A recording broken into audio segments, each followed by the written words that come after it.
Hello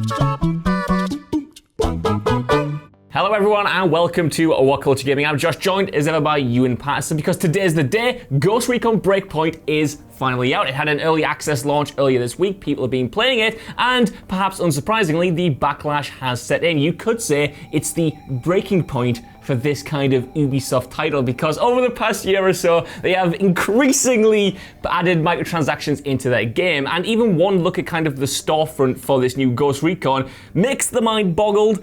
So I'm going to hand it over to you, who knows way more about this than I, to explain to me why it is so bad. Yeah, so we did a video a few months back on the actual Ghost Recon Breakpoint beta, and anyone who's kind of been following me on social media knows that I really like Ghost Recon. Ghost Recon is my favorite Tom Clancy franchise. I absolutely adore it to bits.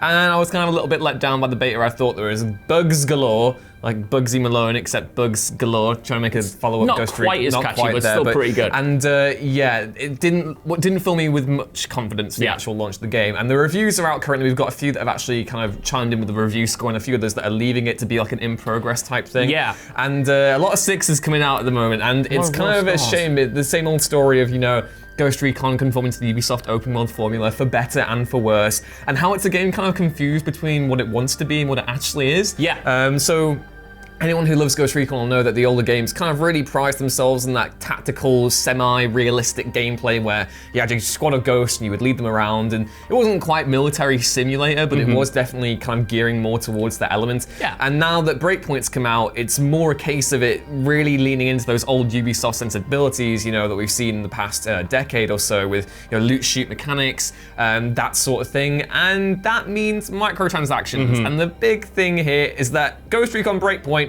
has a lot of microtransactions. I literally saw the Reddit post this morning where they had the entire pooled up thing, and it's just cosmetics, weapon attachments, weapons themselves, locked behind paywalls in some instances where you can't even grind out the currency to get to them. Apparently some of the most, some of the features that fans were really after, apparently they're locked behind, paywalls as well. And it's a shame because when Wildlands kind of had that brief resurgence towards the end of last year, people didn't really report on how a lot of the cosmetics in that game as well were locked behind microtransactions as well. So you had like this whole situation where you had people come back to Ghost Recon to play it, but at the same time Ubisoft had these really cool cosmetic additions that fans had been asking for on the forums and such, but they were locked behind. And the whole big thing that exemplifies the worst of all these microtransactions in Ghost Recon Breakpoint is that they actually introduced time saver microtransactions where you could get, and you would basically bring your level back up to where everyone else is in the game.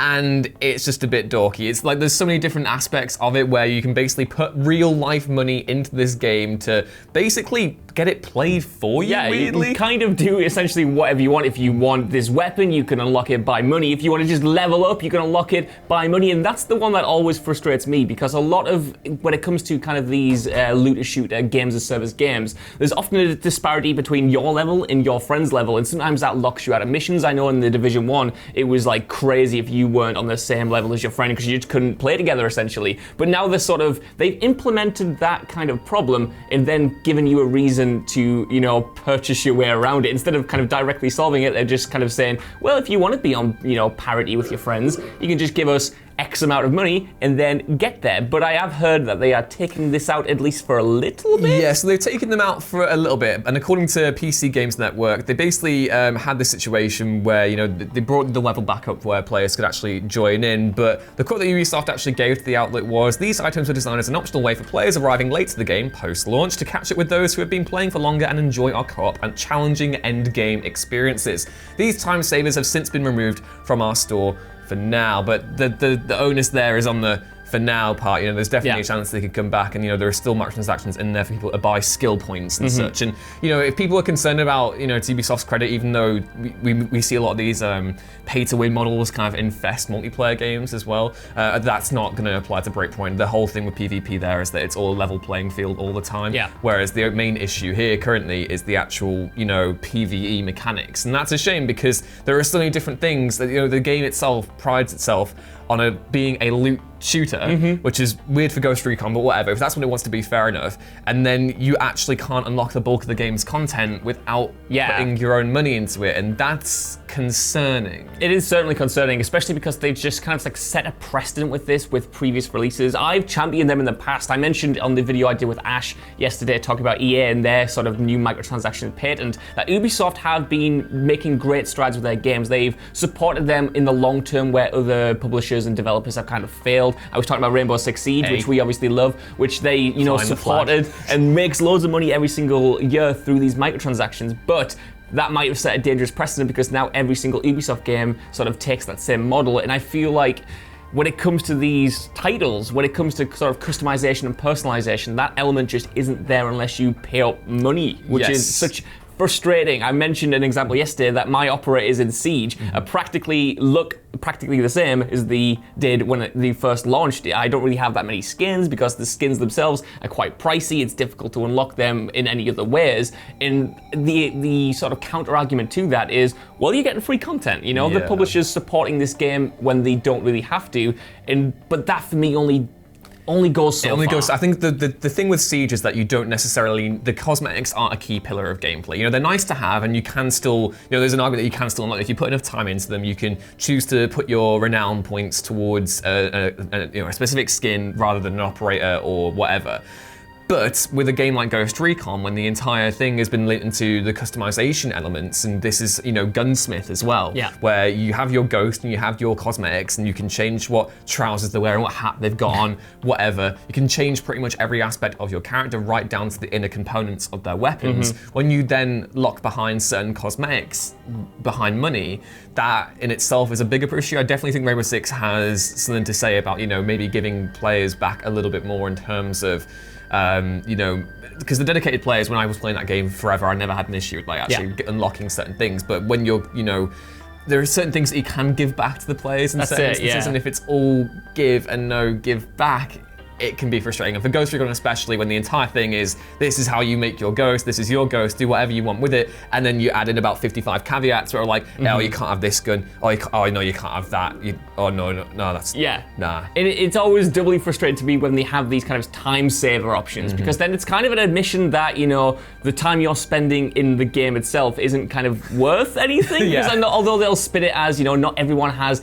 X amount of hours to unlock, whatever weapon attachment, and that is very true, but at the same time they are still pushing it, and it's very much a kind of self-imposed grind that they've included in that. So the people want to make that option, they want to make that purchase to kind of skip it, and that's just kind of counterproductive to making a game that is kind of compelling in the long run and engrossing. But that kind of sucks, to be fair, but I'm going to move on to some nicer things because this is actually wild, Ewan. There is a patent that has been released for the PlayStation 5, an accessory that is going to beam holograms directly into your eyeballs using lasers. I'm not even joking. This is a thing that Sony are working on. It was picked up by Let's Go Digital. It is an add-on for a console that will be compatible with both the Nintendo Switch and the Xbox One that, and I quote, works through the use of intricate eye tracking technology. It is a light emitter that reflects several light rays into each retina to create a visual that's seemingly floating in the middle of the room. That's some Black Mirror stuff if I've ever heard it in my life. I don't know how it's gonna work. I don't want to get lasered. Ridiculous. You're gonna get lasered in the eye. No. Even better, Ewan,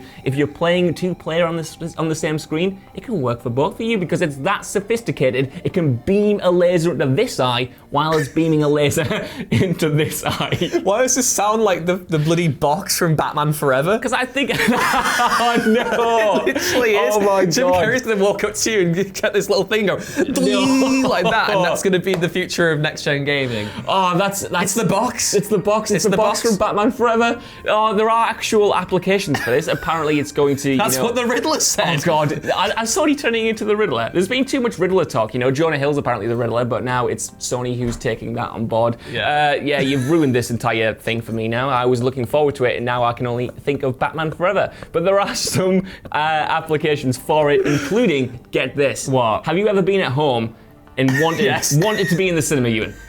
Yes. Yeah. But not wanting to go to the cinema because, it's expensive, you got to leave the house, you got to put some trousers they're on. trying to fight you. People got phones on, they're threatening to fight you, your dad's there. Yeah. What about if this thing could beam the cinema into your eyes? This is an application that was talked about in the T3 write-up. They said that they can beam the screen, a 2D screen, into your eyeball, so it looks like it's right here. So everything else is kind of distracted and you don't see it, which is, I'm just talking about sci-fi things here, and it sounds wild, but this, again, genuinely is a thing that Sony is working on. I don't know if it'll ever come out. The T3 report makes a very good point that patents are filed all the time, and sometimes they don't actually hit the market. But the fact that Sony is working on this wild technology for both its games consoles and its TVs and all of its technology really is mad, and a glimpse into what next generation gaming could be, like next gen gaming. Good luck selling. Hey, maybe in 20 years' time, the taboo about having lasers fired into your eyes will have gone. But right now, all I can think of is Jim Carrey in his little spangly jumpsuit, trading little boxes of Tommy Lee Jones. I don't know what they're going to do, man, because the past two patents that have been sort of newsworthy that Sony have been working on in relation to the PlayStation 5 has been this mad hologram thing and the PlayStation Assistant, which does kind of sound cool, but it's essentially their answer to Alexa. This was picked up by Daniel Ahmad on Twitter, who found a patent for a kind of voice recognition technology that will help you out in games, which could have a bunch of sort of accessibility boosts, but it's sort of, they're all very nebulous kind of, features and not a core part of the PlayStation 5. But I wonder if they're getting to that position again where they just sort of go a little bit mad and then start working on all this technology that doesn't come out. We all remember HoloLens by Microsoft when that was unveiled. I think it was one of the E3s. 2016? And I don't know what's happened to that, because that was years ago. That looks really cool as well. It did at the time. It looked cool. Fantastical. Just like this sounds incredibly fantastical. I want mad scientists in PlayStation from now on. That's what I want. I want to know what you guys think down in the comments below. Do you want mad scientists in PlayStation from now on? Are you looking forward to this mad Jim Carrey box machine? And what do you think about Ghost Recon Breakpoint? It's finally out. Batman Forever as well. Yeah, and Batman Forever. You know what? While you're down there, just give us your opinion on all of these juicy little bits of content. But as always, I've been Josh. This has been Ewan. Please like, share, and subscribe, and we'll see you soon. Bye. Bye.